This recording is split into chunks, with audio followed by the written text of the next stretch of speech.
আল্লাহ এইভাবে বলেন নাই। আল্লাহ বলেছেন দয়াময় আল্লাহ যিনি কোরআন শিক্ষা দিয়েছেন, মানুষ সৃষ্টি করেছেন, কোরআন শিক্ষার কথা বলেছেন আগে, মানুষ সৃষ্টির কথা বলেছেন পরে, অথচ মানুষ সৃষ্টি হইল আগে, শিক্ষার ব্যবস্থার বিষয়টা হইল পরে। আল্লাহ এইভাবে উল্টে বললেন কেন? এর কয়েকটা কারণ তাফসীর কিতাবের ভিতরে লেখছে।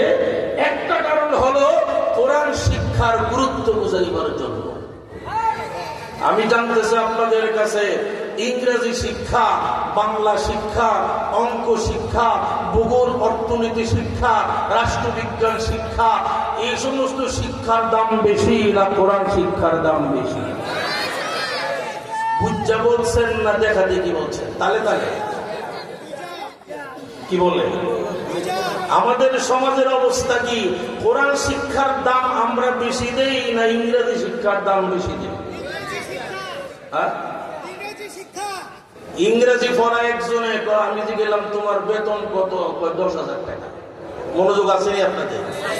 জিগাইলাম মাসে কয়দিন শিফট পড়াও, কয়দিন তুমি পড়াও? বহুদূর সপ্তাহে 2 দিন পড়াই। সপ্তাহে পড়ায় কয়দিন? ইংরেজি মাস্টার সপ্তাহে পড়ায় 2 দিন, সপ্তাহে 2 দিন পড়াইলে মাসে কয়দিন পড়াইল? 60 দিন পড়াইল। এই 60 দিন পড়ায় মাসে এর বেতন কত? 10,000। আর কোরআন শিক্ষায় যে হুজুরে, এই হুজুরে মাসে পুরা মাস ওই পড়ায়, বেতন কত? 100 টাকা, 200 টাকা, না 500 টাকা। ঠিক নেই, ঠিক নেই, ঠিক নেই, ঠিক নেই। আমি জানতে চাই, আমরা কি কোরআন শিক্ষার দাম বেশি দিলাম নাকি ইংরেজি শিক্ষার দাম বেশি দিলাম? আমার হাতে লম্বা সময় নাই। আমি জানতে চাই আপনাদের কাছে, আপনি মরার সময় যদি আপনার ছেলেটা ইংলিশ মিডিয়ামে পড়ে, ইংলিশ মিডিয়ামের ছেলে যদি আপনার মাথার কাছে বইসা ইংরেজি বইটা খতম দেয়, খতম দিছে 85 খতম, খতম কয়টা দিছে? যে ইংরেজি বইটা ইংলিশ মিডিয়ামে গিয়া পড়ে আপনার সন্তানরায়, ইংলিশ মিডিয়ামের সন্তানরায় আপনার মৃত্যুর সময় মাথার কাছে বইসা ইংরেজি বইটা খতম দিছে 85টা। আরেকজনের বাপ মারা যাইতেছে, হ্যাঁ বাপের সামনে বইসা, মাথার সামনে বইসা ইংরেজি বইটা খতম দিছে 120 খতম। আমি জানতে চাই, ইংরেজি বই 80 খতম, 85 খতম, 120 খতম দিয়ে মালাকুল মউত আজরাইল মরার কষ্ট 100%-এর ভিতরে 1% কমাইব। সবাই কম কি বলেন? কমাইব তো আল্লাহ।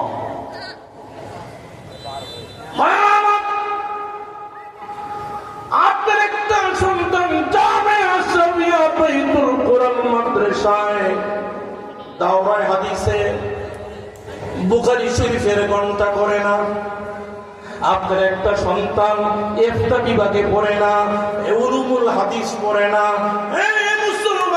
জামিয়া আশরাফিয়া বাইতুল কোরআন মাদ্রাসায় আপনার একটা সন্তান নুরানি বিভাগটা পাস করছে, কোরআন শরীফটা সহিহ কইরা তেলাওয়াত করছে,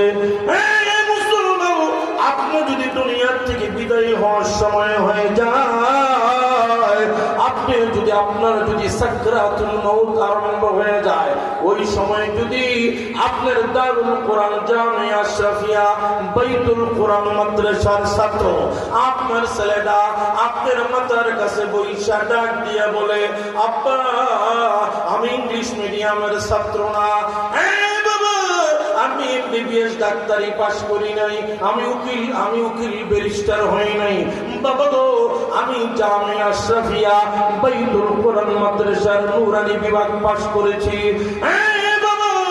আমার কাছে কোনো টাকা নাই, ঔষধ নাই, ফল ফুল কিচ্ছু নাই, বাবা আমার কাছে আছে আল্লাহ রাব্বুল আলামিনের কালাম 30 পারা কোরআন। এই কথা বলে এই জামিয়া আশরাফিয়ার ছাত্র আপনার মাথার কাছে আপনার সন্তানরা পড়ছে, বৈশা আল্লাহর কালাম কোরআন হাতে নিয়া 22 নাম্বার পারা খুলছে, সূরা ইয়াসিনটা খুইলা তেলাওয়াত আরম্ভ করে দিছে, বিসমিল্লাহির রহমানির রহিম,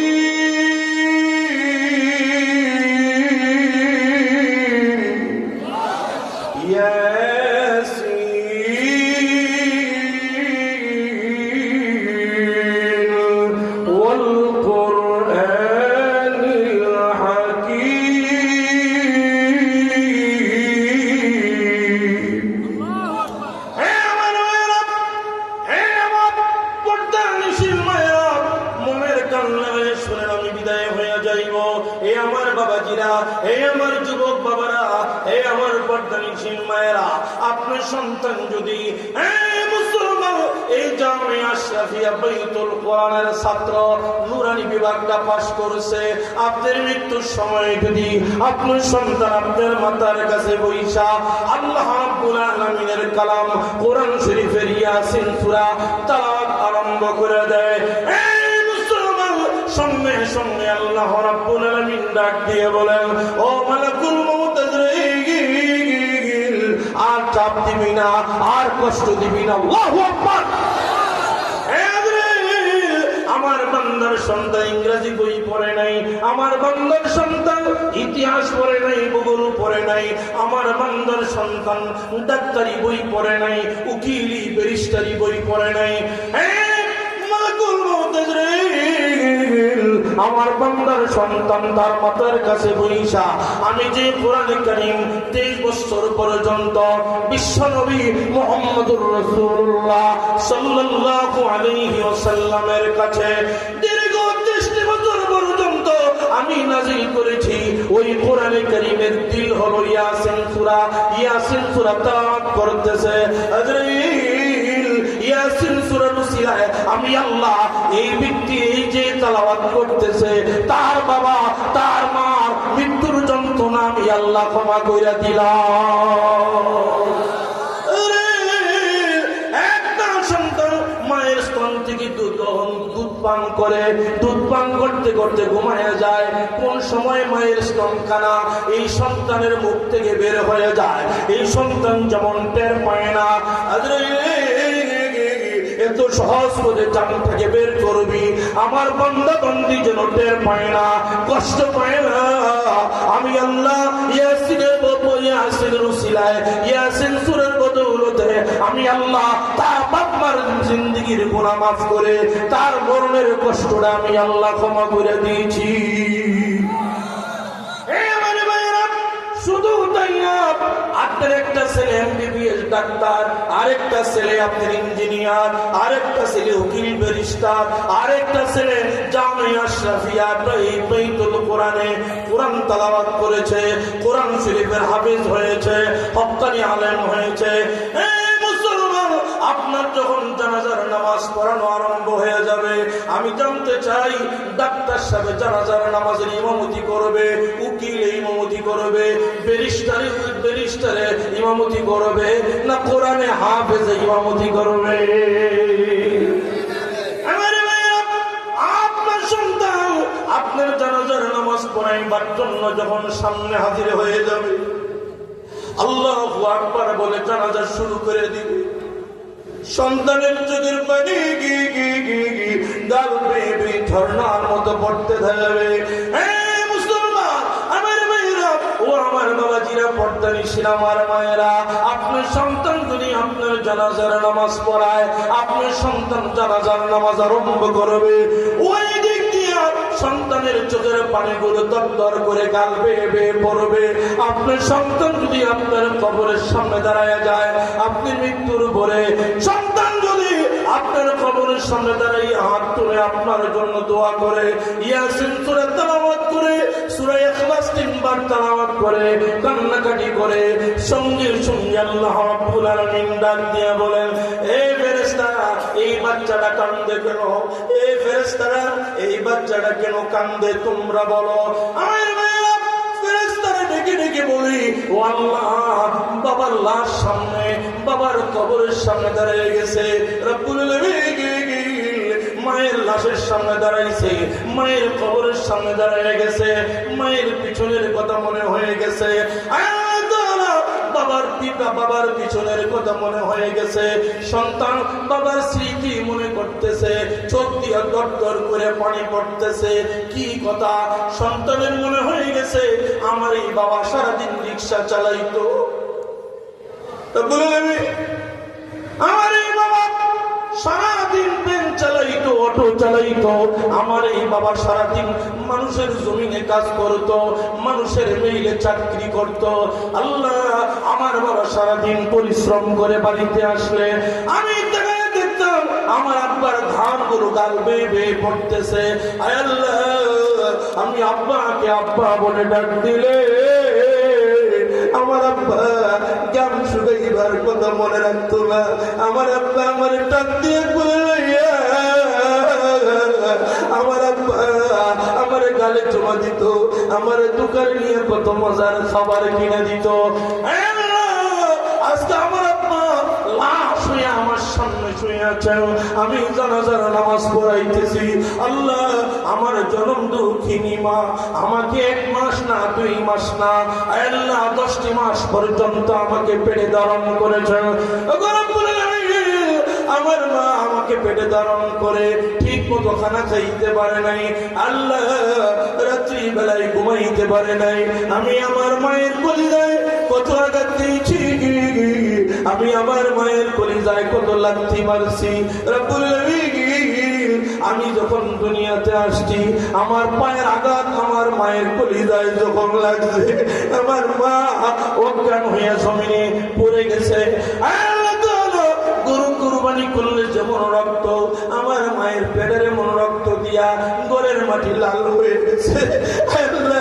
আমার মার পেটের রক্ত দিয়া হাসপাতাল লাল হয়ে গেছে। আমার মা আমাকে কয়েক বছর পর্যন্ত আমার মা আমার প্রস্রাব পায়খানা গুলো পরিষ্কার করেছে। আল্লাহ কোনদিন রাগ হইয়া আমাকে ফেলে দেয় নাই। রব্বুল আলামিন, ওই গরম দুঃখিনী মা আল্লাহ আমার জানাজা পড়াইবার জন্য আমি দাঁড়াই গেছি। আমার সামনে আমার মায়ের লাশ কানা আছে, আমার সামনে আমার বাবার লাশ কানা আছে। আল্লাহ, আমি আমার বাবার কবরের সামনে দাঁড়িয়ে আমি আমার বাবার জন্য কান্দি। আল্লাহ, আমার বাবারে তুমি মাফ করে দাও, আল্লাহ আমার মারে তুমি মাফ করে দাও। রব্বির রহমহুমা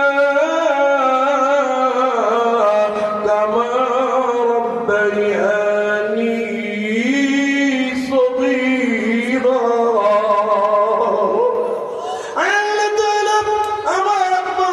আমার আম্মা আমাকে যেমন মায়া করেছে আমার ছোটবেলায়, আমার বাবা আল্লাহ ঈদের সময় আমাকে নতুন জামা বানিয়ে দিয়েছে।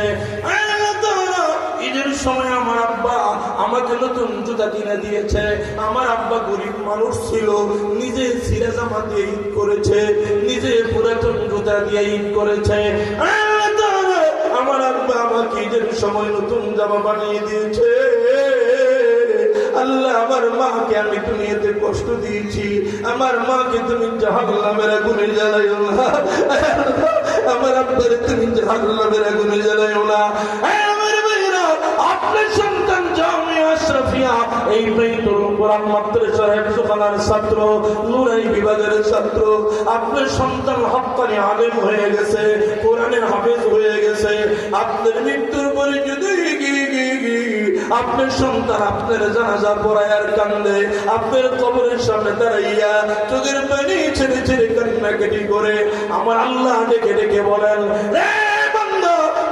তোমার সন্তান যখন তোমার জন্য চোখের পানি ছেড়ে ছেড়ে কান্না আরম্ভ করে দেয়, আমি আল্লাহ মুহূর্তের ভিতরে সন্তানের দোয়া কবুল করে বাপ্পার জিন্দেগির গুনাহ মাফ করে বাপ্পার কবরটাকে আমি আল্লাহ জান্নাতের বাগান বানিয়ে দেই। সুবহানাল্লাহ। আমার ভাইয়েরা, আমার বাবাজিরা, আমি জানতে চাই দুনিয়ার জমিনে আমরা কোরআনের পক্ষে না বিরুদ্ধে? আরো জোরে বলেন, কোরআনের পক্ষে না বিরুদ্ধে? কোরআনের পক্ষে যারা দুনিয়াতে থাকবে, আপনি মৃত্যুর পরে কোরআন শরীফ আপনার কবরে গিয়ে হাজির হয়ে যাবে। আল্লাহর বান্দা তুমি ঘুমাও, আমি কোরআন তোমার কবরে হাজির হয়ে গেছি। দুনিয়াতে আমি কোরআনকে তুমি মায়া করেছ, আমি কোরআনকে মহব্বত করেছ। রে বান্দা, আমি কোরআনকে তুমি চুমা দিয়েছ, আমি কোরআনের ছাত্র যারা এদেরকে খাবার দিয়েছ, আমি কোরআনের ছাত্র যারা এদেরকে লেখাপড়ার করার ব্যবস্থা করে দিয়েছ। আজকে অন্ধকার কবরে তুমি ঘুমাইবা, আমি কোরআন তোমাকে পাহারা দিব কিয়ামত পর্যন্ত। কিয়ামতের কঠিন ময়দানে কোরআন শরীফ সুপারিশ আরম্ভ করে দিবে। যতক্ষণ পর্যন্ত নাজাতের ফয়সালা হবে না, ততক্ষণ পর্যন্ত কোরআন আপনাকে ছাড়বে না। আপনাকে জান্নাতে পৌঁছাইবার পর্যন্ত কোরআন সুপারিশ করা বন্ধ করবে না। সুবহানাল্লাহ। আমরা জানতে চাই কোরআনের পক্ষে আছি না বিরুদ্ধে আছি? মুসলমান জমিন কোরআনের জমিন হয়ে যাক। বাংলাদেশে প্রত্যেকটা মানুষের মধ্যে কোরআন প্রতিষ্ঠা হয়ে যাক। এটা আমরা চাই কি চাই না?